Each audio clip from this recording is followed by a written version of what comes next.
नमस्कार बच्चों, सिद्धार्थ शिक्षा सदन द्वारा संचालित ऑनलाइन क्लास में आप सबका एक बार फिर से स्वागत है। मैं आपका संस्कृत का अध्यापक गोविंद चौहान हूँ।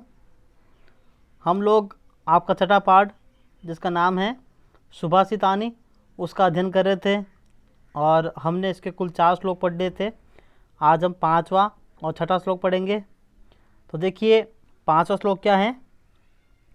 क्रोधो ही शत्रु प्रथमो नराणाम देह स्थितो देह विनाशनाय यथा स्थितः काष्ठगतो ही वही सह एव वही ददते शरीरम। देखिए सबसे पहले शब्द है क्रोधो ही। तो यह जो मूल शब्द है वह है क्रोधः धन ही। क्रोधः धन ही। यहाँ पर क्रोध के बाद में आया हुआ है विसर्ग और उसके बाद में ह शब्द आया हुआ है जिसके अंदर ई की मात्रा है।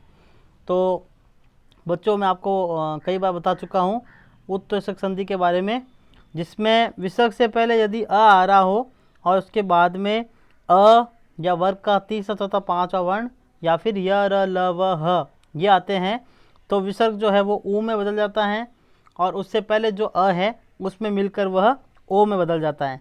इसलिए शब्द है क्रोधो। तो क्रोधो शब्द इसलिए बना है। अब देखिए आगे दूसरा प्रथमो नराणाम। प्रथमो नराणाम, तो यहाँ पर भी सेम कंडीशन है बच्चों। प्रथमः शब्द है और प्रथमः के बाद में लिखा नराणाम, तो वहाँ पर जो न शब्द आया हुआ है ये वर्ग का पंचम वर्ण है।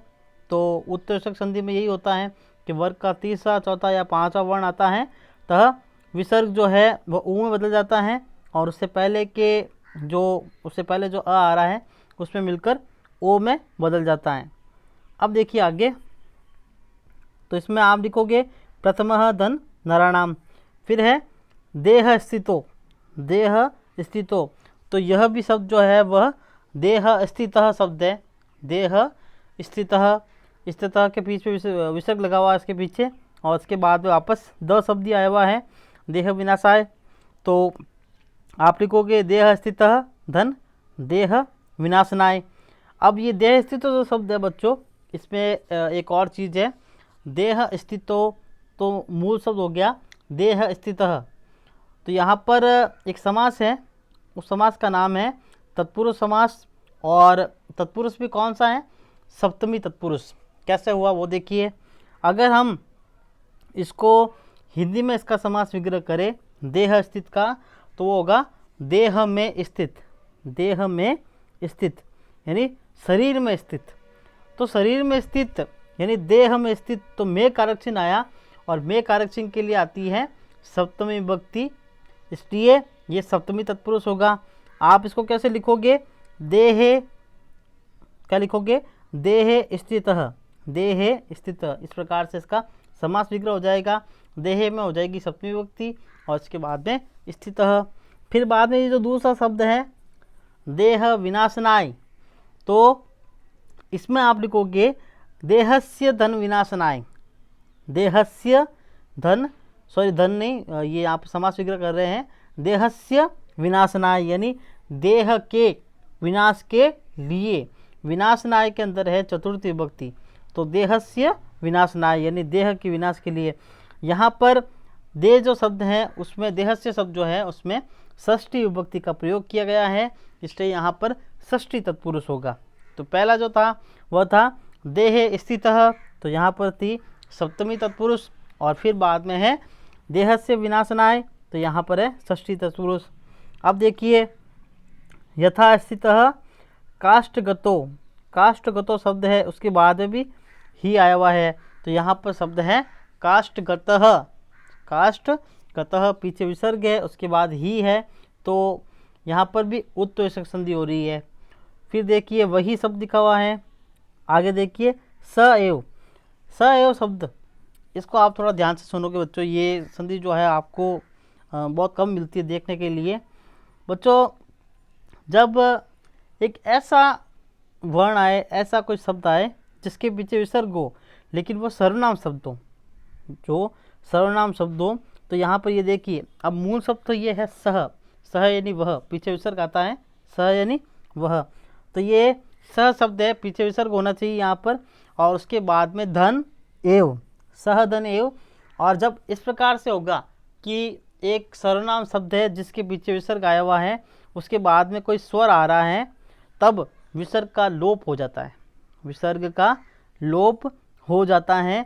इसलिए यहाँ पर विसर्ग का लोप कर दिया और लिखा गया है स एव, विसर्ग का लोप कर दिया गया है, विसर्ग को हटा दिया गया है। तो इसमें है बच्चों विसर्ग लोप संधि। आप इसे कैसे लिखोगे, सह धन एव और विसर्ग लोप संधि लिखोगे। फिर देखिए वहिर्दहते, वहिर्दहते शब्द है, तो यहाँ पर जो वही शब्द है उसके पीछे विसर्ग है। मैं आपको बता दूँ, ये लिखा हुआ है यहाँ पे, देखो मैं अंडरलाइन कर रहा हूँ, ये वाला, ये जो है शब्द, वापस देखिए एक बार, ये जो वही शब्द है ये, तो इसका अर्थ है अग्नि, इसके पीछे विसर्ग है और इसके बाद में है धन दहते। अब यहाँ पर क्या कंडीशन हो रही है बच्चों कि द तो आ रहा है, लेकिन विसर्ग जो है उससे पहले ई की मात्रा आ रही है, अ की मात्रा नहीं आके ई की मात्रा आ रही है। तो जब विसर्ग से पहले ई की मात्रा हो और उसके बाद में कोई स्वर आ रहा है, या वर्ग का तीसरा चौथा पांचवा वर्ण आ रहा है, या फिर य र ल व ह ये आ रहे हैं, तब विसर्ग जो है वो ई में र में बदल जाता है। इसलिए यहाँ पर र में बदला विसर्ग और ये द के ऊपर जुड़ गया, तो वही दहते शरीरम। अब देखिए इसका अन्वय, नराणाम देह विनाशनाय प्रथमः शत्रु देह स्थित क्रोधः, यथा काष्ठगतः स्थित वहीन काष्ठम एव दहते तथैव, तथैव शब्द देखिए, तथा धन एव, तथा धन एव, यहाँ पर है वृद्धि स्वर संधि। और वृद्धि स्वर संधि कैसे है, तथा के बाद में आ आया हुआ है, यानी शब्द है जो अंत में इसके आ है, उसके बाद ए आया हुआ है, तो जब आ के बाद में ए आई या ओ आउ आता है तो वह आई आउ में बदल जाता है। और यहाँ पर है वृद्धि स्वर संधि, इसका अर्थ होगा वैसे ही, तथा का अर्थ है वैसा और एव यानी ही, वैसे ही शरीरस्थः क्रोधः शरीरम दहति। अब देखिए इसके शब्दार्थ, शब्दार्थ देखिए बच्चों, नराणाम मनुष्यानाम यानी मनुष्यों के, देखिए यहाँ पर लगा रखी है षष्ठी विभक्ति बहुवचन, इसलिए बहुवचन है इसलिए मनुष्यों कर दिया और कारक चिन्ह लगा दिया के। तो मनुष्यों के देह विनाशनाय, शरीरस्य विनाशनाय, देहस्य विनाशनाय, ठीक है, शरीरम विनष्टुम यानी शरीर को विनाशित करने के लिए, शरीर का विनाश करने के लिए। प्रथमः शत्रु, प्रथम रिपु, रिपु ये नहीं होता है शत्रु, ये इसका पर्यायवाची शब्द है, यानी पहला शत्रु। देह स्थित यानी शरीरस्थ यानी शरीर में स्थित। क्रोधः जिसको आप बोलेंगे और मन्युः यानी क्रोध है। यथा, यथा का अर्थ है येन प्रकार यानी इस प्रकार या जिस प्रकार से, तो जिस प्रकार से। काष्ठगतः यानी ईंधने स्थित यानी लकड़ियों में रहने वाली, वही अग्नि यानी आग। काष्ठम एव यानी ईंधनम एव, तो यहाँ पे देखिए इसको तो अलग करके लिखा गया है और इसको साथ में लिखा हुआ है, तो आप दोनों में देख सकते हैं। आप चाहो तो काष्ठम धन एव इसको आप बना सकते हैं पूरा काष्ठमेव, काष्ठमेव, या फिर ईंधनम एव इसको आप अलग कर सकते हो ईंधनम धन एव। तो यहाँ पर है अनुस्वार व्यंजन संधि यानी लकड़ी को ही। दहते ज्वलयति यानी जलाती है, फिर आया हुआ है तथैव, तथैव शरीरस्थ क्रोध यानी तेनेव प्रकारेण देहस्थित कोप। तो यहाँ पर तेनेव जो शब्द है, तेन धन एव, यहाँ पर भी है वृद्धि स्वर संधि, तेन धन एव, अ के बाद में ए आया तो आई बन गया, तो तेनेव प्रकारेण यानी उसी प्रकार से, देहस्थ कोप यानी उसी प्रकार से देह में स्थित क्रोध। शरीरम यानी शरीर या देहम, कलेवरम शरीर को, यहाँ पर लगा रखी है द्वितीय विभक्ति इसलिए को कारक चिन्ह लगाया गया है। दहते ज्वालयति यानी जला देता है। अब देखते हैं इसका संदर्भ और प्रसंग, तो देखिए इसका संदर्भ और प्रसंग। एक तो ये दिखा हुआ यहाँ पर देखिए प्रसंगश्च, यानी यहाँ पर है प्रसंगः धन च, पीछे विसर्ग है और उसके बाद में च लिखा हुआ है, तो यहाँ पर आप लिखोगे सत्व विसर्ग संधि। फिर देखिए श्लोकोऽयम् अस्माकं, ये तो मैं आपको हर बार बताता हूँ। श्लोकः धन अयम धन अस्माकं, सबसे पहले तो है उत्तरसर्ग संधि, उसके बाद में है अनुस्वार व्यंजन संधि। सेमुसिति सेमुसी धन इति शब्द है यहाँ पर, ये देखिए आप जरूर लिखेंगे। सेमुसी धन इति शब्द है और ये दोनों मिलकर सेमुसिति बना, यानी यहाँ पर है दीर्घ स्वर संधि। पाठ्यपुस्तकस्य सुभाषितानि इति पाठात् उद्धृतः श्लोकोऽयं, यानी श्लोकः धन अयम, ये भी बता चुका हूँ आपको मैं पहले। मूलतः कवि भर्तृहरि विरचितात् नीति शतकात् संकलित। श्लोके अस्मिन् श्लोके धनस्मिन् पूर्वरूप संधि। कवि कथयति यत् क्रोधः काष्ठास्थितमेव, यानी देखिए यहाँ पर पहले है काष्ठ अग्नि, काष्ठस्थ, उसके बाद में अग्निम, फिर बाद में धन एव। तो यहाँ पर पहले तो काष्ठस्थ लिखोगे आप, काष्ठ, फिर बाद में आधा स और थ, उसके बाद में धन अग्निम, अग्निम लिखोगे, म के नीचे हलंत लगाओगे, धन एव। तो यहाँ पर पहले दीर्घ संधि है, उसके बाद में है अनुस्वार व्यंजन संधि। तो ये लिखोगे आप शरीरस्थ शत्रु सह शरीरम ज्वाल्यति। अब देखिए इसका हिंदी अर्थ। यह श्लोक हमारी पाठ्य पुस्तक सेमुसी के सुभाषितानि पाठ से लिया गया है। मूलतः यह श्लोक कवि भर्तृहरि रचित नीति शतक से संकलित है। इस श्लोक में कवि कहता है कि लकड़ी में स्थित आग की तरह मनुष्य के शरीर में क्रोध होता है जो शरीर को जला देता है। अब देखिए इसका हिंदी अनुवाद। मनुष्यों के शरीर का विनाश करने के लिए पहला शत्रु स्थित क्रोध है, यानी शरीर में स्थित जो क्रोध है वह है। लकड़ियों में रहने वाली अग्नि जैसे लकड़ी को जला देती है, उसी प्रकार देह में स्थित क्रोध शरीर को जला देता है। यानी जिस प्रकार से लकड़ी के अंदर जो है अग्नि स्थित रहती है और वो लकड़ी को पूरी तरह से जला के उसका राख बना देती है, उसी प्रकार से इंसान के शरीर में जो है वह क्रोध रहता है। और क्रोध जब तक इंसान त्यागेगा नहीं तब तक उसके जो शरीर का जो है विनाश होना तय हो जाता है।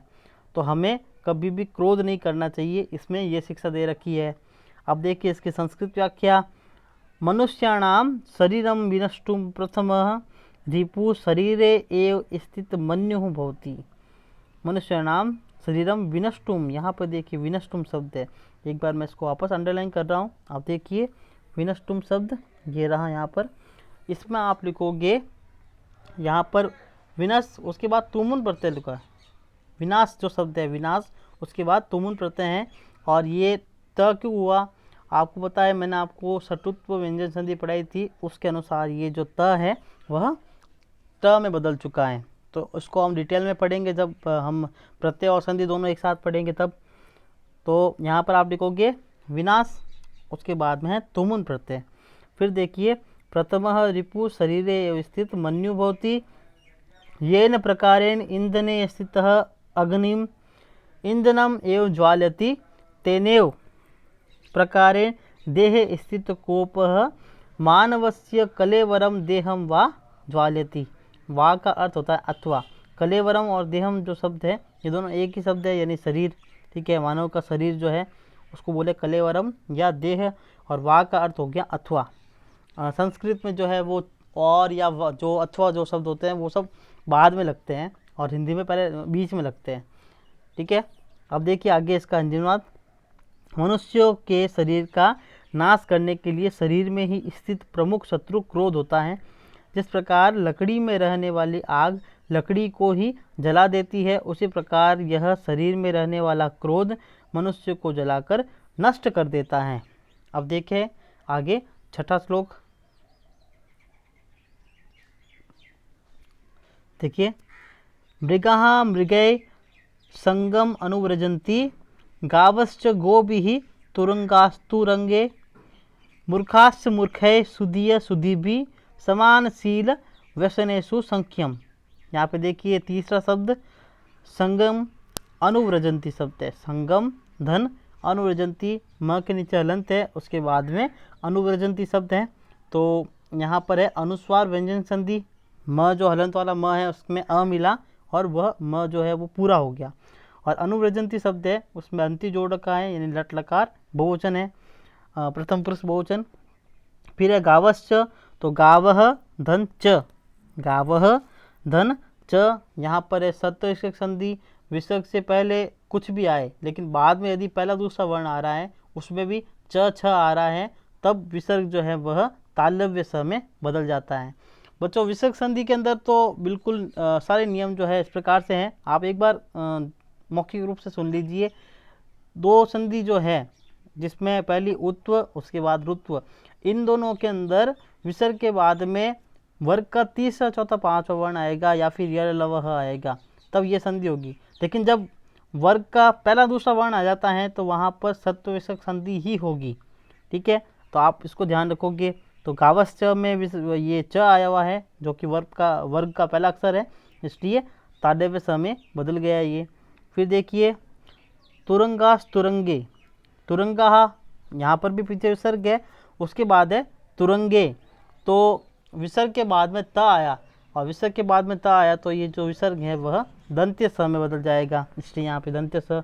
तो आप इसको लिखोगे तुरगा, उसके बाद पीछे विसर्ग और उसके बाद में धन, तुरंगे। फिर देखिए मूर्खाश्च, यहाँ पर देखिए मूर्खा धन च, सेम वही है, तालव्य यहाँ पर जो है वो स बना हुआ है, इसलिए मूर्खा धन च लिखोगे और यहाँ पर सत्व विसर्ग संधि लिखोगे। फिर यहाँ पर इसके अंदर अभी आपको कोई संधि नहीं मिलेगी। व्यसनेषु में है सप्तमी विभक्ति बहुवचन। अब देखिए आगे इसका अन्वय, मृगा मृगे संगम गावश्च गोभिः सह, तुरगा तुरंगे सह, मूर्खा मूर्खे सह, सुदीय सुदीभिः सह अनुव्रजन्ति, सख्यम समानशील व्यसनेषु भवति। शब्दार्थ देखिए इसके, मृगाः यानी हरिणाः हिरण, मृगै हरिणय यहाँ पर है तृतीय विभक्ति बहुवचन यानी हिरणों के। अब यहाँ पर ये के लगाया हुआ है तो ये षष्ठी विभक्ति का नहीं है, हिरणों से के द्वारा होता है ना, तो हिरणों के द्वारा। फिर है संगम, अब यहाँ पर जो है संगम जो शब्द है वो है सह साकम सार्धम समम। इसके बारे में थोड़ी जानकारी ले लीजिए आप। ये चारों शब्द है, इन सब का एक ही अर्थ है साथ, सह साकम सार्धम समम, इन सब का एक ही अर्थ है और वो अर्थ है साथ। और ये शब्द जहाँ पर आ जाए, आपको जहाँ दिख जाए वहाँ पर हमेशा तृतीय विभक्ति का प्रयोग किया जाता है। ये शब्द सह साकम सार्धम और समम, ये जहाँ आपको दिखे आप वहाँ पर तृतीय विभक्ति का प्रयोग करोगे, है ना। तो इसमें इसको जो है उसको बोलते हैं उपपद विभक्ति, यानी किसी एक शब्द को देखकर जो है निश्चित विभक्ति लगाई जाती है, वो होती है उपपद विभक्ति। तो यहाँ पर संगम का अर्थ है सह साकम सार्धम समम, इसका अर्थ है साथ। गावश्च धेनवश्च यानी और गाय, च का अर्थ हो गया, और यहाँ पर भी आप लिख दोगे धेनवः धन च और लिखोगे सत्व विसर्ग संधि। गोभिः यानी धेनुभिः यानी गायों के। फिर सह यानी सार्धम या साथ। तुरगः यानी अश्वः घोड़े। तुरंगे स यानी अश्वय हये, ये देखो ये अश्वय ये है जो शब्द है ना, ये शब्द पर्यायवाची शब्द है घोड़े के। सार्धम यानी घोड़ों के साथ। फिर है मूर्खः यानी बालिशाह यानी मूर्ख। मूर्खे यानी बाली से, यहाँ पर तृतीय विभक्ति लगा रखी बहुवचन यानी मूर्खों के। सह यानी समम साथ। फिर है सुदीयः विद्वांसः विद्वान लोग मनीषी लोग। सुदीभिः सह यानी विद्वद्भिः सार्धम यानी विद्वानों के साथ। अनुव्रजन्ति यानी अनुगच्छन्ति, अनुसरन्ति यानी पीछे पीछे जाते हैं, अनुगमन करते हैं। सख्यम यानी मैत्री यानी मित्रता। समानशील व्यसनेषु तुल्याचरणेषु स्वभावेषु च, तो यहाँ पे आप लिखोगे तुल्य धन आचरणेषु, तुल्य धन आचरणेषु ये शब्द है, तुल्य धन आचरणेषु। फिर इसका अर्थ है समान आचरण और स्वभाव वालों में भवती यानी होती है। अब देखते हैं इसका संदर्भ और प्रसंग। तो देखिए